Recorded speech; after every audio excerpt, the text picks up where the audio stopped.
Podcast Pendidikan Anti Korupsi. Perkenalkan, nama saya Rodia, Prodi Ekonomi Syariah semester 2. Perkenalkan, nama saya Nurmayani, Prodi Ekonomi Syariah semester 2. Perkenalkan, nama saya Normala Atika, Prodi Ekonomi Syariah semester 2. Perkenalkan, nama saya Nurmala Hasanah, Prodi Ekonomi Syariah semester 2. Perkenalkan, saya Riki Arjuni, Prodi Ekonomi Syariah.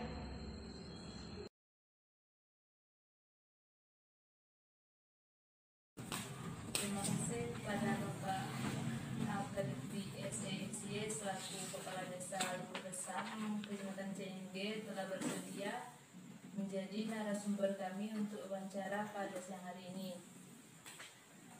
Di sini kami akan wawancara bersama Bapak Alwi dengan tema korupsi yang semakin marak saat ini.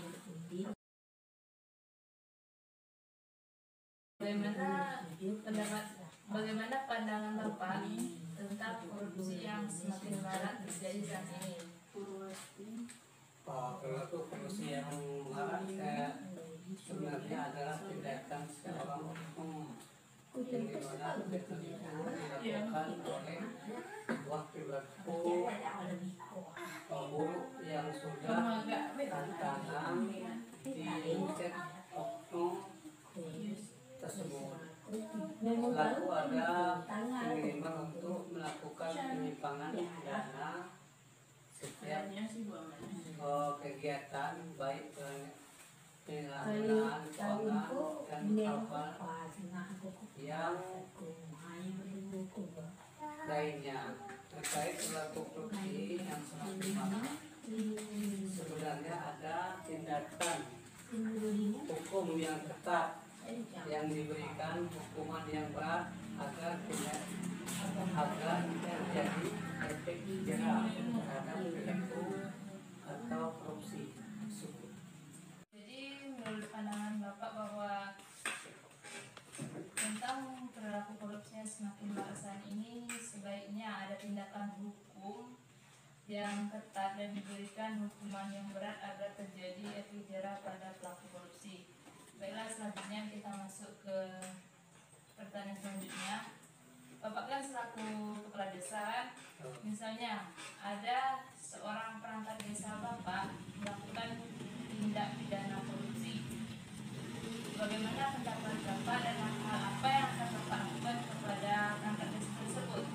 Saya selaku kepala desa Luhur Resam, saya sangat berkomitmen untuk memberantas korupsi. Jika ada perangkat desa yang melakukan tindakan pidana korupsi, saya selaku pemerintah mempersilahkan aparat hukum untuk memprosesnya dengan sesuai pandangan undang-undang yang berlaku di Indonesia atau di Kabupaten Sarawak. Jadi menurut Bapak akan serahkan semua kepada aparat hukum. Dan Kami ingin bertanya itu, menurut Bapak faktor-faktor apa saja yang mempengaruhi seseorang melakukan tindakan pidana korupsi? Bahwasanya tindakan korupsi merupakan tindakan kejahatan yang terjadi akibat penyelewengan wewenang bertanggungjawaban. Secara garis besar, penyebab korupsi yaitu faktor internal, faktor eksternal. Di sini perlu kita garis bawahi faktor internal yaitu faktor pendorong seperti berasal dari di dalam diri sendiri setiap individu, setiap orang, seperti sifat tamak, sifat gaya hidup tamak dan moral yang kurang kuat. Seperti gaya tamak itu artinya ingin hidup sendiri tanpa dipergunakan orang lain. Setelah itu juga tamak juga berasal dari tidak memikirkan orang lain, mikir diri sendiri. Gaya hidup mewah, gaya hidup itu adalah gaya hidup mewah. Kira-kira itu terjadi di perkotaan, seperti intinya orang yang biasa-biasa saja dia memerlukan gaya hidup seperti orang kaya.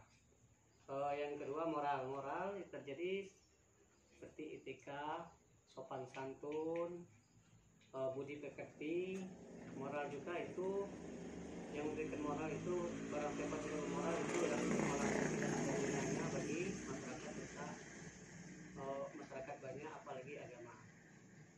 Seterusnya perlu kita ketahui bahwasanya moral itulah pendukung manusia supaya manusia itu punya kelakuan pribadi yang bagus atau baik. Terima kasih. Berarti itu ada faktor internal dan eksternal ya. Sudah Tidak dulu lah. 3. Itu saya akan bertanya yang kedua lagi. Menurut Bapak, hal apa saja yang harus kita lakukan agar kita terhindar dari pelaku tindakan pidana korupsi? Ya, terima kasih kepada anak murid sekolah Langon yang sudah memberi saya pertanyaan. Ya, coba saya jawab bahwasanya supaya kita terhindar dari pelaku korupsi, kita perlu membiarkan diri kita dengan beberapa hal, terutama satu, supaya kita mental kaya dan banyak bersyukur, banyak berterima kasih, sebab rasa syukur kita itu mungkin dengan hal yang itu Tuhan akan menambah segala sesuatu yang ada di diri kita. Yang kedua itu dikatakan dirikanlah pada agama, sebab agama itulah tonggak daripada supaya kita terhindar dari hal yang tidak diinginkan. Yang ketiga itu jangan minta hati pada uang, sebab uang itu segala sesuatu berdasarkan uang, berdasarkan itulah kita menjadi perilaku yang tidak bagus seperti korupsi dan hal-hal yang tidak diinginkan. Yang keempat, bersikap jujur, sebab jujur, transparan, dengan keadaan jujur itulah manusia itu merasa kita disukai orang banyak dan disukai oleh Allah Subhanahu wa Ta'ala. Yang kelima itu terbuka rasa tanggung jawab.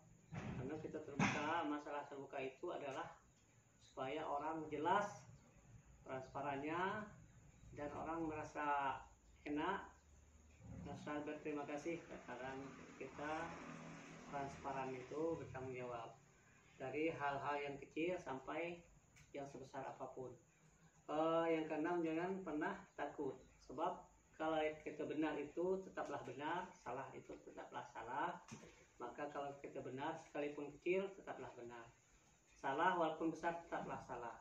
Kita tidak membandingkan siapa yang kaya, siapa yang miskin, siapa yang kecil, siapa yang besar. Kalau jujur bertanggung jawab, kita yang benar tetap benar, itu terjadi pada diri kita dewe, bahwasanya kita bersifat bertanggung jawab. Jangan takut dengan yang salah, jangan takut juga dengan yang benar. Mungkin hanya itu yang dapat saya sampaikan. Mungkin ada salah janggalnya, saya mohon maaf. Mungkin banyak kekurangan atau kesilapan itulah berdasarkan manusia, sebab kebenaran itu ada punya Allah Subhanahu wa Ta'ala. Mungkin hanya itu yang dapat saya sampaikan. Mohon maaf atas segala kesalahan dan mohon ampun kepada Allah Subhanahu wa Ta'ala. Dan saya diberi taufik hidayah.